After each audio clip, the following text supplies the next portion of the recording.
প্রত্যেকেরই জীবনে কোনো এক রাত্রি শেষ রাত্রি হিসেবে উপস্থিত হয়। তেমনি যতীনের জীবনেও এক রাত্রি শেষ রাত্রি হয়ে দাঁড়ালো। আসুন শুরু করা যাক রবীন্দ্রনাথ ঠাকুরের ছোট গল্প শেষের রাত্রি। মাসে ঘুমোও যতীন, রাত হলো যে। হোক না রাত, আমার দিন তো বেশি নেই। আমি বলছিলাম মণিকে তার বাপের বাড়ি ভুলে যাচ্ছি। ওর বাপ এখন কোথায়? সীতারামপুরে। হ্যাঁ, সীতারামপুরে। সেইখানে মণিকে পাঠিয়ে দাও। আরও কতদিন ও রোগীর সেবা করবে? ওর শরীর তো তেমন শক্ত নয়। শোনো একবার, এই অবস্থায় তোমাকে ফেলে বউ বাপের বাড়ি যেতে চাইবেই বা কেন? ডাক্তারেরা কি বলেছে সে কথা কি তা সে নাই জানলো, চোখে তো দেখতে পাচ্ছে। সেদিন বাপের বাড়ি যাবার কথা যেমন একটু ইশারায় বলা, অমনি বউ কেঁদে অস্থির। মাসির এই কথাটার মধ্যে সত্যের কিছু অপলাপ ছিল, সে কথা বলা আবশ্যক।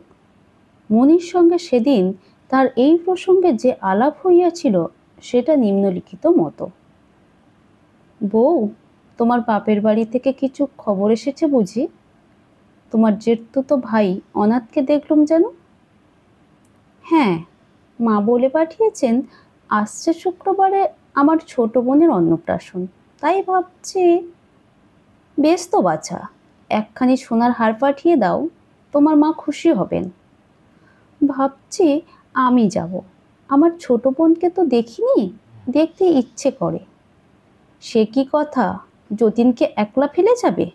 ডাক্তার কি বলেছে শুনেছ তো? ডাক্তার তো বলছিল এখনো তেমন বিশেষ। তা যাই বলুক, ওর দশা দেখে যাবে কি করে? আমার 3 ভাইয়ের পরে এই একটি বোন, বড় আদরের মেয়ে শুনেছি। ধুম করে অন্নপ্রাশন হবে, আমি না গেলে মা ভারী। তোমার মায়ের ভাব বাছা আমি বুঝতে পারি নে, কিন্তু যতীনের এই সময় তুমি যদি যাও তোমার বাবা রাগ করবেন, সে আমি বলে রাখছি। তা জানি, তোমাকে এক লাইন লিখে দিতে হবে মাসি, যে কোনো ভাবনার কথা নেই, আমি গেলে বিশেষ কোনো। তুমি গেলে কোনো ক্ষতি নেই সে কি জানি নে, কিন্তু তোমার বাপকে যদি লিখতেই হয়, আমার মনে যা আছে সব খুলেই লিখব। আচ্ছা বেশ, তুমি লিখো না, আমি ওকে গিয়ে বললেই উনি। দেখো বউ, অনেক সয়েছি, কিন্তু এই নিয়ে যদি তুমি যতীনের কাছে যাও কিছুতেই সইব না। তোমার বাবা তোমাকে ভালোই রকম চেনেন, তাকে ভোলাতে পারবে না। এই বলিয়া মাসি চলিয়া আসিলেন। মণি খানিকক্ষণের জন্য রাগ করিয়া বিছানার উপর পড়িয়া রহিল। পাশের বাড়ি হইতে সই আসিয়া জিজ্ঞাসা করিল, এ কি সই? গোসা কেন? দেখো দেখি ভাই, আমার একমাত্র বোনের অন্নপ্রাশন, এরা আমাকে যেতে দিতে চায় না। ও মা, সে কি কথা? যাবে কোথায়? স্বামী যে রোগে শুষছে। আমি তো কিছুই করি নে, করতে পারিও নি। বাড়িতে সবাই চুপচাপ, আমার প্রাণ হাঁপিয়ে ওঠে। এমন করে আমি থাকতে পারিনি, তা বলছি। তুমি ধন্যী মেয়ে মানুষ, যা হোক। তা আমি ভাই তোমাদের মতো লোক দেখানো ভান করতে পারিনি। পাছে কেউ কিছু মনে করে বলে মুখ গুছে ঘরের কোনো পড়ে থাকা আমার কর্ম নয়। তা কি করবে শুনি? আমি যাবই, আমাকে কেউ ধরে রাখতে পারবে না। ইস, তেজ দেখে আর বাঁচিনি। চললুম, আমার কাজ আছে। পর্ব 2। বাপের বাড়ি যাইবার প্রসঙ্গে মণি কাঁদিয়াছে এই খবরে যতীন বিচলিত হইয়া বালিশটাকে পিঠের কাছে টানিয়া তুলিল এবং একটু উঠিয়া হেলান দিয়া বসিল। বলিল, মাসে এই জানলাটা আরেকটু খুলে দাও, আর এই আলোটা এ ঘরের দরকার নেই। জানলা খুলিতেই স্তব্ধ রাত্রি অনন্ত তীর্থপথের পথিকের মতো রোগীর দরজার কাছে চুপ করিয়া দাঁড়াইল। কত যুগের কত মৃত্যুকালের সাক্ষী ওই তারাগুলি যতীনের মুখের দিকে তাকাইয়া রহিল। যতীন এক বৃহৎ অন্ধকারের পটের উপর তাহার মনির মুখখানি দেখিতে পাইল। সেই মুখের ডাগর দুটি চক্ষু মোটা জলের ফোঁটায় ভরা। সে জল যেন আর শেষ হইল না, চিরকালের জন্য ভরিয়া রহিল। অনেকক্ষণ সে চুপ করিয়া আছে দেখিয়া মাসি নিশ্চিন্ত হইলেন, ভাবিলেন যতীনের ঘুম আসিয়াছে। এমন সময় হঠাৎ সে বলিয়া উঠিল, মাসি, তোমরা কিন্তু বরাবর মনে করে এসেছ মনির মন চঞ্চল, আমাদের ঘরে ওর মন বসেনি। কিন্তু দেখো। না বাবা, ভুল বুঝেছিলুম, সময় হলেই মানুষকে চেনা যায়। মাসি, যতীন, ঘুমো বাবা, আমাকে একটু ভাবতে দাও, একটু কথা কইতে দাও, বিরক্ত হইও না মাসি। আচ্ছা বলো বাবা। আমি বলছিলাম, মানুষের নিজের মন নিজে বুঝতেই কত সময় লাগে। একদিন যখন মনে করতুম আমরা কেউ মনির মন পেলুম না, তখন চুপ করে সহ্য করেছি। তোমরা তখন। না বাবা, অমন কথা বলো না, আমিও সহ্য করেছি। মন তো মাটির ঢেলা নয়, কুড়িয়ে নিলেই তো নেওয়া যায় না। আমি জানতুম মনি নিজের মন এখনো বোঝেনি। কোনো একটা আঘাতে যেদিন বুঝবে সেদিন আর। ঠিক কথা যতীন, সেই জন্যই ওর ছেলে মানুষেতে কোনো দিন কিছু মনে করিনি। মাসি এ কথার কোনো উত্তর করিলেন না, কেবল মনে মনে দীর্ঘ নিঃশ্বাস ফেলিলেন। কতদিন তিনি লক্ষ্য করিয়াছেন যতীন বারান্দায় আসিয়া রাত কাটাইয়াছে, বৃষ্টির ছাঁটা আসিয়াছে, তবু ঘরে যায় নাই। কতদিন সে মাথা ধরিয়া বিছানায় পড়িয়া, একান্ত ইচ্ছা মনি আসিয়া মাথায় একটু হাত বুলাইয়া দেয়। মনি তখন সখীদের সঙ্গে দল বাঁধিয়া থিয়েটার দেখিতে যাইবার আয়োজন করিতেছে। তিনি যতীনকে পাখা করিতে আসিয়াছেন, সে বিরক্ত হইয়া তাহাকে ফিরাইয়া দিয়াছে। সেই বিরক্তির মধ্যে কত বেদনা তাহা তিনি জানিতেন। কতবার তিনি যতীনকে বলিতে চাহিয়াছেন, বাবা, তুমি ওই মেয়েটার দিকে অত বেশি মন দিও না, ও একটু চাইতে শিখুক, মানুষকে একটু কাঁদানো চাই। কিন্তু এসব বলিবার নহে, বলিলেও কেউ বোঝে না। যতীনের মনে নারী দেবতার একটি পীঠস্থান ছিল, সেইখানে সে মনিকে বসাইয়াছে। সেই তীর্থক্ষেত্রে নারীর অমৃত পাত্র চিরদিন তাহার ভাগ্যে শূন্য থাকিতে পারে, এ কথা মনে করা তাহার পক্ষে সহজ ছিল না। তাই পূজা চলিতেছিল, অর্ঘ্য ভরিয়া উঠিতেছিল, বল্লভের আশা পরাভব মানিতেছিল না। মাসি যখন আবার ভাবিতেছিলেন যতীন ঘুমাইয়াছে, এমন সময়ে হঠাৎ সে বলিয়া উঠিল, আমি জানি তুমি মনে করেছিলে মনিকে নিয়ে আমি সুখী হতে পারিনি, তাই তার উপর রাগ করতে। কিন্তু মাসি, সুখ জিনিসটা ওই তারাগুলির মতো, সমস্ত অন্ধকার লেপে রাখে না, মাঝে মাঝে ফাঁক থেকে যায়। জীবনে কত ভুল করি, কত ভুল বুঝি, তবু তার ফাঁকে ফাঁকে কি স্বর্গের আলো জ্বলেনি? আমার মনের ভিতরটা আজ এমন আনন্দে ভরে উঠেছে। মাসি আস্তে আস্তে যতীনের কপালে হাত বুলাইয়া দিতে লাগিলেন।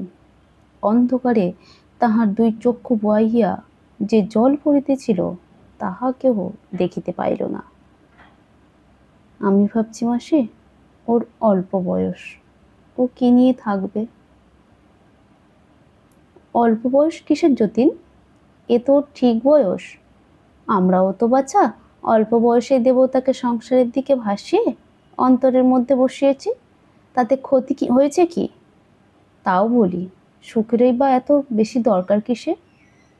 মাসি, মনির মনটি যেই জাগবার সময় হলো, অমনি আমি। ভাবো কেন যতীন? মন যদি জাগে তবে সেই কি কম ভাগ্য? হঠাৎ অনেক দিনের শোনা একটা বাউলের গান যতীনের মনে পড়িয়া গেল।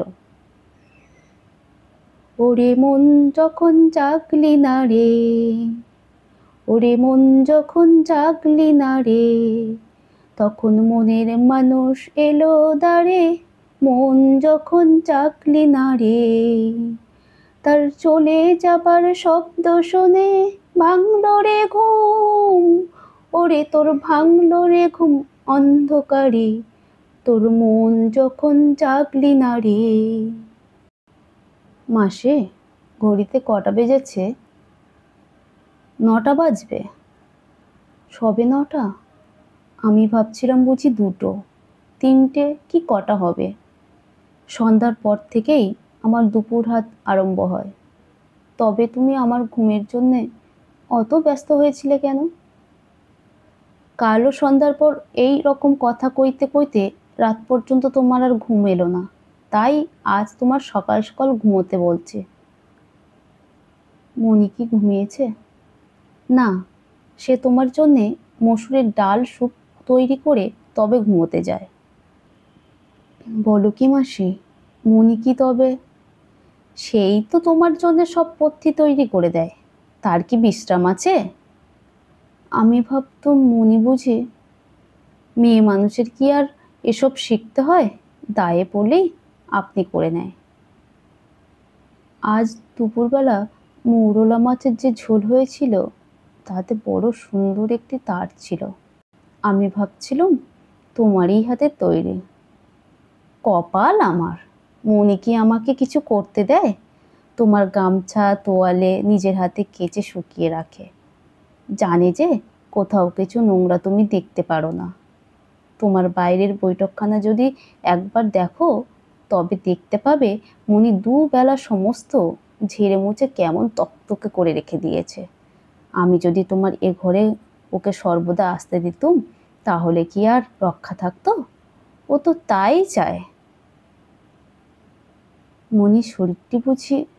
ডাক্তাররা বলে রোগীর ঘরে ওকে সর্বদা আনাগোনা করতে দেওয়া কিছু নয়। ওর মন বড় নরম কিনা, তোমার কষ্ট দেখলে দুদিনে যে শরীর ভেঙে পড়বে। মাসি, ওকে তুমি ঠিকই রাখো কি করে?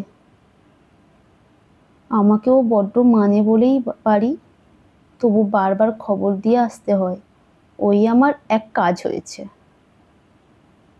আকাশের তারাগুলি যেন করুণা বিকলিত চোখের জলের মতো জলজল করিতে লাগিল।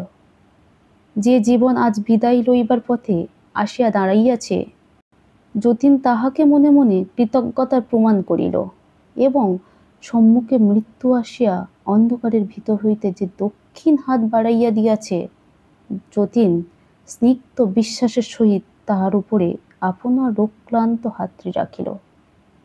একবার নিঃশ্বাস ফেলিয়া একটুখানি উসখুস করিয়া যতীন বলিল, মাসে, মনি যদি জেগেই থাকে তাহলে একবার যদি তাকে। এখনই ডেকে দিচ্ছি বাবা। আমি বেশিক্ষণ তাকে এ ঘরে রাখতে চাইনি, কেবল 5 মিনিট। দুটো একটা কথা যা বলবার আছে। মাসি দীর্ঘ নিঃশ্বাস ফেলিয়া মনিকে ডাকিতে আসিলেন। এদিকে যতীনের নাড়ি দ্রুত চলিতে লাগিল। যতীন জানে আজ পর্যন্ত সে মনির সঙ্গে ভালো করিয়া কথা জমাইতে পারে নাই। দুই যন্ত্র, দুই সুরে বাঁধা, একসঙ্গে আলাপ চলা বড় কঠিন। মনি তাহার সঙ্গিনীদের সঙ্গে অনর্গল বকিতেছে, হাসিতেছে। দূর হইতে তাহাই শুনিয়া যতীনের মন কতবার ঈর্ষায় পীড়িত হইয়াছে। যতীন নিজেকেই দোষ দিয়া আসে। সে কেন অমন সামান্য যাহা তাহা লইয়া কথা কহিতে পারে না। পারে না যে তাহাও নহে, নিজের বন্ধু বান্ধবদের সঙ্গে যতীন সামান্য বিষয় লইয়া কি আলাপ করে না? কিন্তু পুরুষের যাহা তাহা তো মেয়েদের যাহা তাহার সঙ্গে ঠিক মেলে না। বড় কথা একলাই একটা না বলিয়া যাওয়া চলে, অন্য পক্ষ মন দিল কি না খেয়াল না করিলেই হয়। কিন্তু তুচ্ছ কথায় নিয়ত দুই পক্ষের যোগ থাকা চাই। বাঁশি একাই বাজিতে পারে, কিন্তু দুইয়ের মিল না থাকিলে করতালের খচমচ জমে না।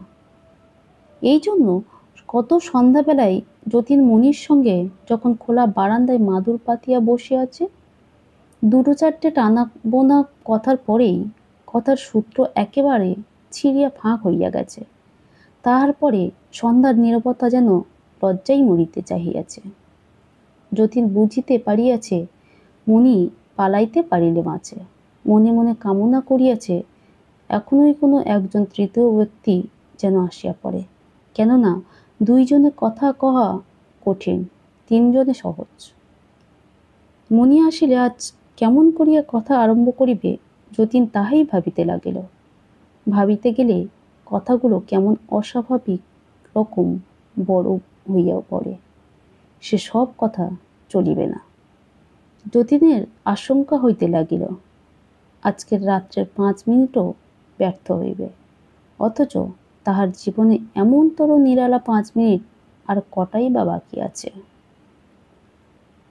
পর্ব 3। এ কি বউ, কোথাও যাচ্ছ নাকি? সীতারামপুরে যাব। সে কি কথা, কার সঙ্গে যাবে? অনাথ নিয়ে যাচ্ছে। লক্ষ্মী মা আমার, তুমি যেও, আমি তোমাকে বারণ করব না, কিন্তু আজ নয়। টিকিট কিনে গাড়ি রিজার্ভ করা হয়ে গেছে। তা হোক, ও লোকসান গায়ে সইবে। তুমি কাল সকালেই চলে যাও, আজ যেও না। মাসি, আমি তোমাদের তিথি বার মানি নে, আজ গেলে দোষ কি? যতীন তোমাকে ডেকেছে, তোমার সঙ্গে তার একটু কথা আছে। বেশ তো, এখনো একটু সময় আছে, আমি তাকে বলে আসছি। না, তুমি বলতে পারবে না যে যাচ্ছ। তা বেশ, কিছু বলবো না, কিন্তু আমি দেরি করতে পারবো না। কালই অন্নপ্রাশন, আজ যদি না যাই তো চলবে না। আমি জোরহাত করছি বউ, আমার কথা আজ একদিনের মতো রাখো। আজ মন একটু শান্ত করে যতীনের কাছে এসে বসো, তাড়াতাড়ি করো না। তা কি করব বলো, গাড়ি তো আমার জন্যে বসে থাকবে না। অনাথ চলে গেছে, 10 মিনিট পরে সে আমাকে নিয়ে যাবে। এই বেলা তার সঙ্গে দেখা করে আসে গে। না, তবে থাক, তুমি যাও, এমন করে তার কাছে যেতে দেব না। ওরে অভাগিনী, তুই যাকে এত দুঃখ দিলি সে তো সব বিসর্জন দিয়ে আজ বাদে কাল চলে যাবে। কিন্তু যতদিন বেঁচে থাকবি এ দিনের কথা তোকে চিরদিন মনে রাখতে হবে। ভগবান আছেন, ভগবান আছেন, সে কথা একদিন বুঝবি। মাসি, তুমি অমন করে শাপ দিও না বলছি। ওরে বাপরে, আর কেন বেঁচে আছিস রে বাপ? পাপের যে শেষ নেই, আমি আর ঠেকিয়ে রাখতে পারলুম নে। মাসি একটু দেরি করিয়া রোগীর ঘরে গেলেন। আশা করিলেন যতীন ঘুমাইয়া পড়িবে, কিন্তু ঘরে ঢুকিতেই দেখিলেন বিছানার উপর যতীন নড়িয়া চড়িয়া উঠিল। মাসি বলিলেন, এই এক কাণ্ড করে বসেছে। কি হয়েছে, মনি এলো না? এত দেরি করলে কেন মাসি? গিয়ে দেখি সে তোমার দুধ জাল দিতে গিয়ে ফুরিয়ে ফেলেছে বলে কান্না। আমি বলি, হয়েছে কি, আরও তো দুধ আছে, কিন্তু অসাবধান হয়ে তোমার খাবার দুধ ফুরিয়ে ফেলেছে। বইয়ের এ লজ্জার কিছুতেই যায় না। আমি তাকে অনেক করে ঠান্ডা করে বিছানায় শুইয়ে রেখে এসেছি, আজ আর তাকে আনলুম না, সে একটু ঘুমুক। মনি আসলো না বলিয়া যতীনের বুকের মধ্যে যেমন বাজিল তেমনি সে আরামও পাইল। তার মনে আশঙ্কা ছিল যে পাছে মনি সশরীরে আসিয়া মনির ধ্যান মাধুরীটুকুরও প্রতি জুলুম করিয়া যায়। কেননা তাহার জীবনে এমন অনেকবার ঘটিয়াছে। দুধ পুড়াইয়া ফেলিয়া মনির কোমল হৃদয় অনুতাপে ব্যথিত হইয়া উঠিয়াছে, ইহার ওই রসটুকুতে তাহার হৃদয় ভরিয়া উঠিতে লাগিল। মাসি, কি বাবা? আমি বেশ জানছি আমার দিন শেষ হয়ে এসেছে, কিন্তু আমার মনে কোনো খেদ নেই। তুমি আমার জন্যে শোক করো না। না বাবা, আমি শোক করব না। জীবনেই যে মঙ্গল আর মরণে যে নয়, এ কথা আমি মনে করিনি। মাসি, তোমাকে সত্য বলছি, মৃত্যুকে আমার মধুর মনে হচ্ছে। অন্ধকার আকাশের দিকে তাকাইয়া যতীন দেখিতেছিল তার মনেই আজ মৃত্যুর বেশ ধরিয়া আসিয়া দাঁড়াইয়াছে। সে আজ অক্ষয় যৌবনে পূর্ণ, সে গৃহিণী, সে জননী, সে রূপসী, সে কল্যাণী। তাহার ওই এলো চুলের উপরে ওই আকাশের তারাগুলি লক্ষ্মীর স্বহস্তের আশীর্বাদের মালা। তাহাদের দুজনের মাথার উপরে এই অন্ধকারের মঙ্গল বস্ত্রখানি মেলিয়া ধরিয়া আবার যেন নূতন করিয়া শুভদৃষ্টি হইল। রাত্রির এই বিপুল অন্ধকার ভরিয়া গেল মণির অনিমেষ প্রেমের দৃষ্টিপাতে। এই ঘরের বধূমণি, এই একটুখানি মণি আজ বিশ্বরূপ ধরিল।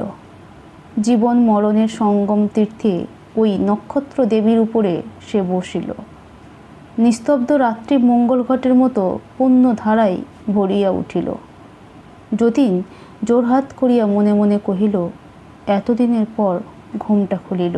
এই ঘোর অন্ধকারের মধ্যে আবরণ ঘুচিল। অনেক কাঁদাইয়াছ সুন্দর, তুমি আর ফাঁকি দিতে পারিবে না। পর্ব 4। কষ্ট হচ্ছে মাসি, কিন্তু যত কষ্ট মনে করছো তার কিছুই নয়। আমার সঙ্গে আমার কষ্ট ক্রমশই যেন বিচ্ছেদ হয়ে আসছে।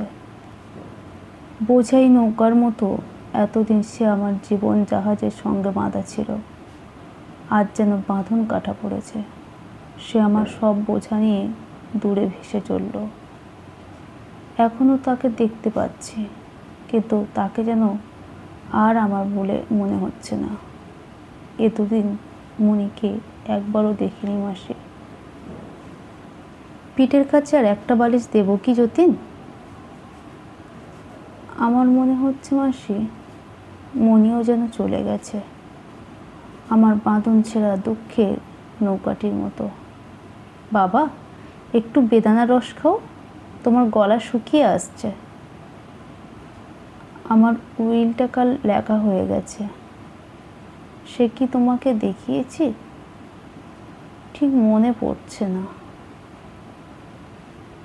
আমার দেখবার দরকার নেই যতীন। মা যখন মারা যান আমার তো কিছুই ছিল না। তোমার খেয়ে তোমার হাতে আমি মানুষ, তাই বলছিলাম। সে আবার কি কথা? আমার তো কেবল এই একখানা বাড়ি আর সামান্য কিছু সম্পত্তি ছিল, বাকি সবই তো তোমার নিজের রোজগার। কিন্তু এই বাড়িটা কিসের বাড়ি আমার? কত দালান তুমি বাড়িয়েছো, আমার সেটুকু কোথায় আছে খুঁজেই পাওয়া যায় না। মণি তোমাকে ভিতরে ভিতরে খুব, সে কি জানি নে যতীন, তুই এখন ঘুমো। আমি মণিকে সব লিখে দিলাম বটে, কিন্তু তোমারই সব রইল মাসি। ও তো তোমাকে কখনো অমান্য করবে না। সেজন্য অত ভাবছো কেন বাছা? তোমার আশীর্বাদেই আমার সব। তুমি আমার উইল দেখে এমন কথা কোনো দিন মনে করো না। ও কি কথা যতীন, তোমার জিনিস তুমি মণিকে দিয়েছো বলে আমি মনে করব? আমার এমনি পোড়া মন। তোমার জিনিস ওর নামে রেখে যেতে পারছো বলে তোমার যে সুখ, সেই তো আমার সকল সুখের বেশি বাপ। কিন্তু তোমাকেও আমি, দেখ যতীন, এইবার আমি রাগ করব। তুই চলে যাবি আর তুই আমাকে টাকা দিয়ে ভুলিয়ে রেখে যাবি? মাসি, টাকার চেয়ে আরও বড় যদি কিছু তোমাকে দিয়েছিস যতীন, ঢের দিয়েছিস। আমার শূন্য ঘর ভরেছিলি, এ আমার অনেক জন্মের ভাগ্য। এতদিন তো বুক ভরে পেয়েছি। আজ আমার পাওনা যদি ফুরিয়ে গিয়ে থাকে তো নালিশ করব না। দাও, সব লিখে দাও, লিখে দাও।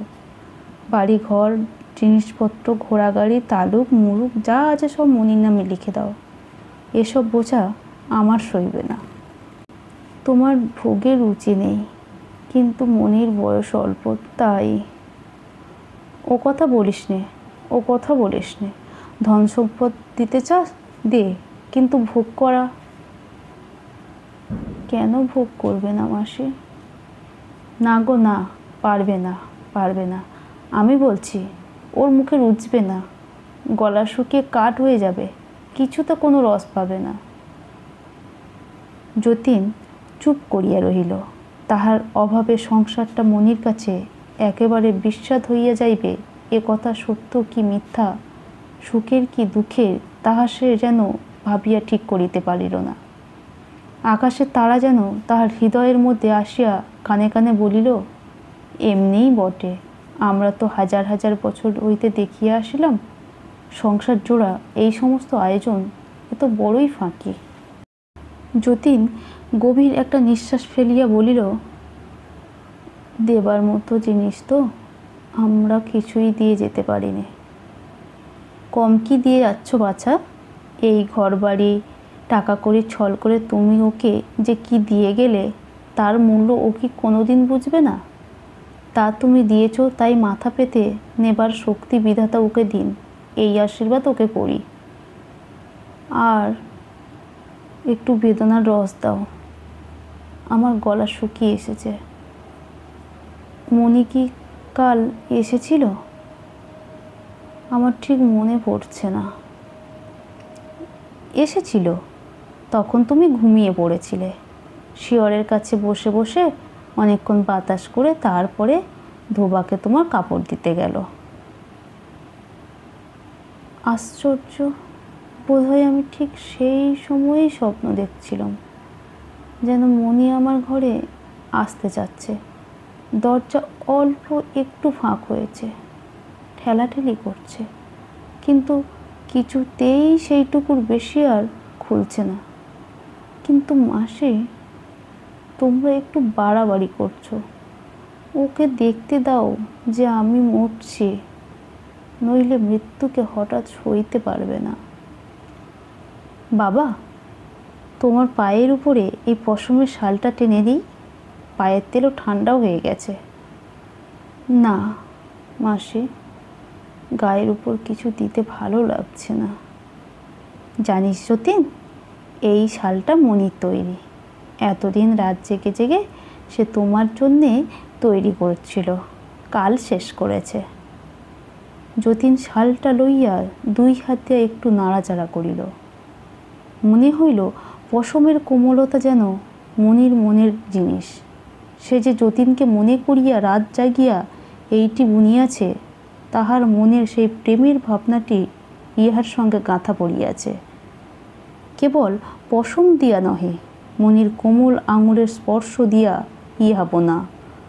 তাই মাসি যখন শালটা তাহার পায়ের উপর টানিয়া দিলেন, তখন তাহার মনে হইল মনি রাত্রির পর রাত্রি জাগিয়া তাহার পদসেবা করিতেছে।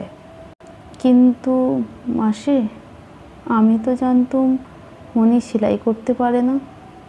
সে সেলাই করতে ভালোই বাসে না। মন দিলে শিখতে কতক্ষণ লাগে, তাকে দেখিয়ে দিতে হয়েছে। ওর মধ্যে অনেক ভুল সেলাইও আছে। তা ভুল থাক না, ও তো প্যারিস এক্সিবিশনে পাঠানো হবে না। ভুল সেলাই দিয়ে আমার পা ঢাকা বেশ চলবে। সেলাইয়ে যে অনেক ভুল ত্রুটি আছে, সেই কথা মনে করিয়াই যতীনের আরও বেশি আনন্দ হইল। বেচারা মনি পারে না, জানে না, বারবার ভুল করিতেছে, তবু ধৈর্য ধরিয়া রাত্রির পর রাত্রি সেলাই করিয়া চলিয়াছে। এই কল্পনাটি তাহার কাছে বড় করুণ, বড় মধুর লাগিল। এই ভুলে ভরা শালটাকে আবার সে একটু নাড়িয়া চাড়িয়া লইল। মাসি, ডাক্তার বুঝি নিচের ঘরে? হ্যাঁ যতীন, আজ রাত্রে থাকবেন, কিন্তু আমাকে যেন মিছিমিছি ঘুমের ওষুধ দেওয়া না হয়। দেখেছ তো, ওতে আমার ঘুম হয় না, কেবল কষ্ট বাড়ে। আমাকে ভালো করে জেগে থাকতে দাও। জানো মাসি, বৈশাখ দ্বাদশীর রাত্রে আমাদের বিয়ে হয়েছিল। কাল সেই দ্বাদশী আসছে। কাল সেই দিনকার রাত্রে সব তারা আকাশে জ্বালানো হবে। মনির বোধ হয় মনে নেই। আমি তাকে সেই কথাটি আজ মনে করিয়ে দিতে চাই। কেবল তাকে তুমি 2 মিনিটের জন্য ডেকে দাও। চুপ করে রইলে কেন? বোধহয় ডাক্তার তোমাদের বলেছে আমার শরীর দুর্বল, এখন যাতে আমায় মনে কোনো। কিন্তু আমি তোমাকে নিশ্চয়ই বলছি মাসি, আজ রাত্রে তার সঙ্গে 2টি কথা কয়ে নিতে পারলে আমার মন খুব শান্ত হয়ে যাবে। তাহলে বোধহয় আর ঘুমের ওষুধ দিতে হবে না। আমার মন তাকে কিছু বলতে চাচ্ছে বলেই এই 2 রাত্রি আমার ঘুম হয়নি। মাসি, তুমি অমন করে কেঁদো না। আমি বেশ আছি। আমার মন আজ যেমন ভরে উঠেছে, আমার জীবনে এমন আর কখনোই হয়নি। সেই জন্যই আমি মনিকে ডাকছি। মনে হচ্ছে আজ যেন আমার ভরার হৃদয়টি তাকে অনেক দিন অনেক কথা বলতে চেয়েছিলাম, সময় পাবো না। না মাসি, তোমার ওই কান্না আমি সইতে পারিনি। এতদিন তো শান্ত ছিলে, আজ কেন তোমার এমন হলো? ওরে যতীন, ভেবেছিলুম আমার সব কান্না ফুরিয়ে গেছে, কিন্তু দেখতে পাচ্ছি এখন বাকি আছে। আজ আর পারছি নে। মনিকে ডেকে দাও, তাকে বলে দেব কালকে রাতের জন্য যেন। যাচ্ছি বাবা। শম্ভু দরজার কাছে রইল, যদি কিছু দরকার হয় ওকে ডেকো। মাসি মনির শোবার ঘরে গিয়া মেজের উপর বসিয়া ডাকিতে লাগিলেন, ওরে আয়, একবার আয়, আয় রে রাক্ষসী, যে তোকে তার সব শেষ কথাটি রাখ। সে মরতে বসেছে, তাকে আর মারিস নে। যতীন পায়ের শব্দে চমকিয়া উঠিয়া কহিল, মনি? না, আমি শম্ভু। আমাকে ডাকছিলেন? একবার তোর বউ ঠাকুরনকে ডেকে দে। কাকে? বউ ঠাকুরনকে। তিনি তো এখনো ফেরেননি। কোথায় গেছেন? সীতারামপুরে। আজ গেছেন? না, আজ 3 দিন হলো গেছেন। ক্ষণকালের জন্য যতীনের সর্বাঙ্গ ঝিমঝিম করিয়া আসিল। সে চোখে অন্ধকার দেখিল। এতক্ষণ বালিশে ঠেসান দিয়া বসিয়াছিল, শুইয়া পড়িল।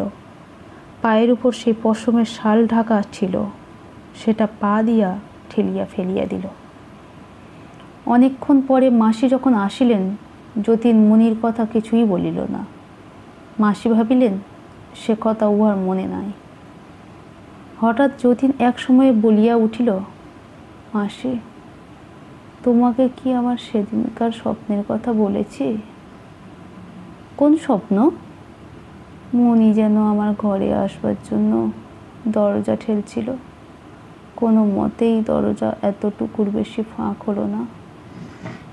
সে বাইরে দাঁড়িয়ে দেখতে লাগলো, কিন্তু কিছুতেই ঢুকতে পারল না। মনি চিরকাল আমার ঘরের বাইরেই দাঁড়িয়ে রইল। তাকে অনেক করে ডাকলুম, কিন্তু এখানে তার জায়গা হলো না। মাসি কিছু না বলিয়া চুপ করিয়া রহিলেন। ভাবিলেন যতীনের জন্য মিথ্যা দিয়া যে একটুখানি স্বর্গ রচিতেছিলাম সে আর টিকিল না। দুঃখ যখন আসে তাহাকে স্বীকার করাই ভালো। প্রবঞ্চার দ্বারা বিধাতার মাঠ ঠেকাইবার চেষ্টা করা কিছু নয়। মাসি, তোমার কাছে যে স্নেহ পেয়েছি সে আমার জন্ম জন্মান্তরের পাথেয়। আমার সমস্ত জীবন ভরে নিয়ে চললুম, আর জন্মে তুমি নিশ্চয়ই আমার মেয়ে হয়ে জন্মাবে। আমি তোমাকে বুকে করে মানুষ করব। বলিস কি যতীন, আবার মেয়ে হয়ে জন্মাবো? না হয় তোরই কোলে ছেলে হয়েই জন্ম হবে, সেই কামনাই কর না। না না, ছেলে না। ছেলেবেলায় তুমি যেমন সুন্দরী ছিলে তেমনি অপরূপ সুন্দরী হয়েই তুমি আমার ঘরে আসবে। আমার মনে আছে আমি তোমাকে কেমন করে সাজাবো। আর বকিস নে যতীন, বকিস নে, একটু ঘুমো। তোমার নাম দেব লক্ষ্মী রানী। ও তো একেলে নাম হলো না। না, একেলে নাম না মাসি, তুমি আমার সাবেক কেলে। সেই সাবেক কাল নিয়েই তুমি আমার ঘরে এসো।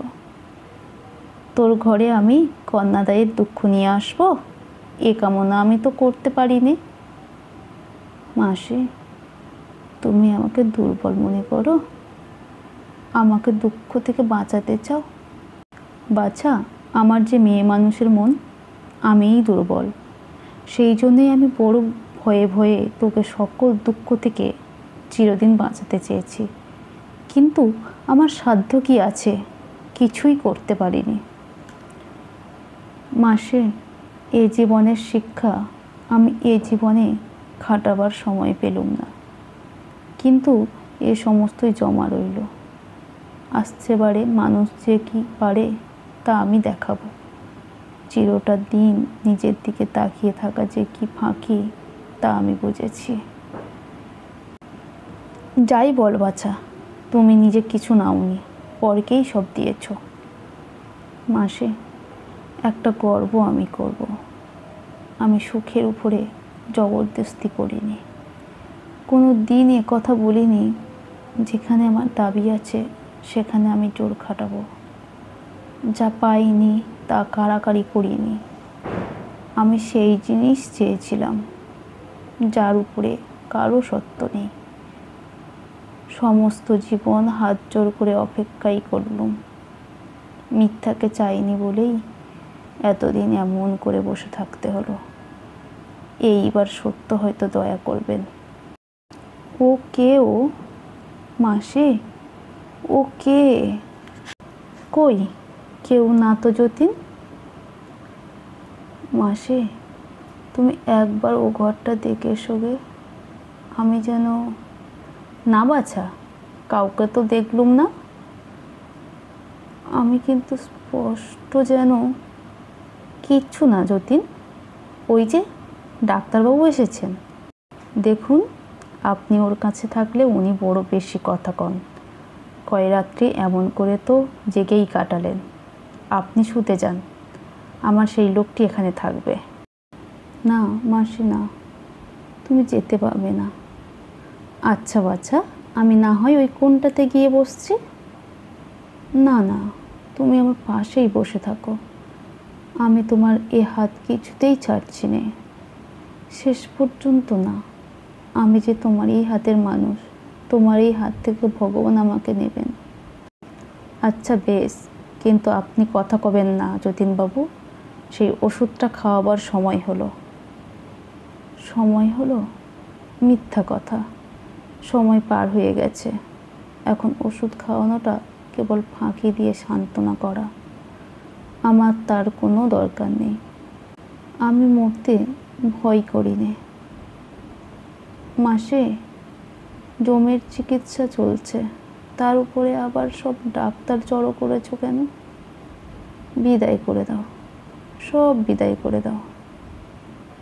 এখন আমার একমাত্র তুমি, আর আমার কাউকে দরকার নেই। কাউকে না, কোনো মিথ্যাকেই না। আপনার এই উত্তেজনা ভালো হচ্ছে না, তাহলে তোমরা যাও, আমাকে উত্তেজিত করে না।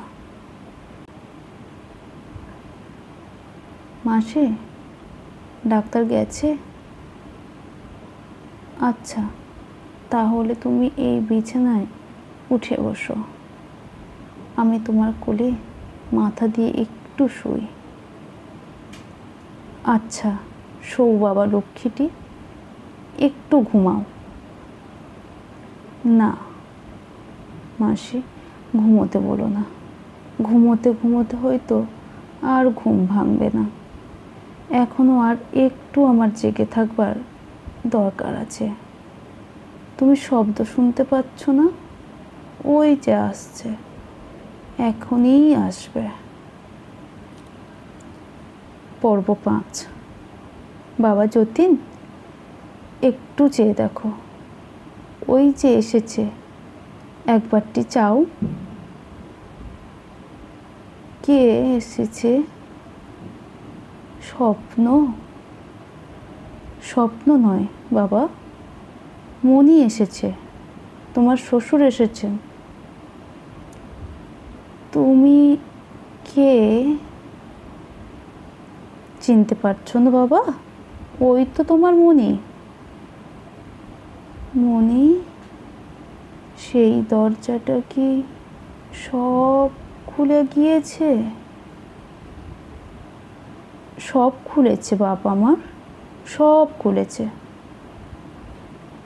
না মাসি, আমার পায়ের উপর ওশাল নয়, ওশাল নয়,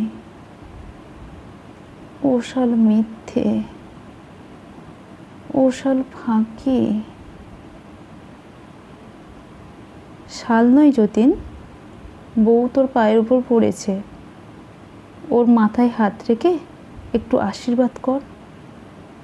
অমন করে কাঁদিস নে বউ, কাঁদবার সময় আসছে, এখন একটু চুপ কর। নমস্কার, এখানে আমার আজকের গল্প শেষ হলো। আপনাদের যদি এই গল্পটি ভালো লেগে থাকে তাহলে লাইক করবেন।